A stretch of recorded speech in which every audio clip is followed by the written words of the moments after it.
काय ठाणेकर, गुढीपाडव्यासाठी शॉपिंग झाली का नाही? नसेल झाली तर ही रील पहा.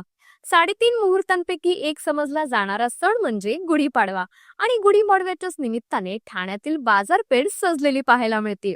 अवघे 2च दिवस उरल्याने ठाण्याच्या या भव्य दिव्य बाजारपेठेत ग्राहकांची मोठी गर्दी पाहायला मिळते.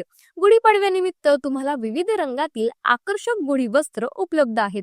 आणि यासह लहान मोठ्या आकाराचे पारंपरिक रेडीमेड गुढी देखील उपलब्ध आहेत. या बाजारपेठामधला आकर्षणाचा विषय म्हणजे साखरगाठी. ड्रायफ्रुट्स असलेल्या साखरगाठी घेण्यासाठी ग्राहकांनी तर मोठी गर्दीच केली. आणि त्यासोबतच गुढीपाडव्यासाठी लागणारं पूजेचं साहित्य, विविध रंगातील रांगोळी, गुढी उभारण्यासाठी कलश आणि बांबू या साऱ्या काही वस्तू मिळतील माफक दरात. काय मग, तुम्ही कधी येताय? तुम्ही पण ठाण्यामध्ये तुमच्या लघु उद्योगासाठी ऑफिस शोधत आहात? तर आजच लामण डेव्हलपर्स यांना दिलेल्या क्रमांकावर संपर्क साधा.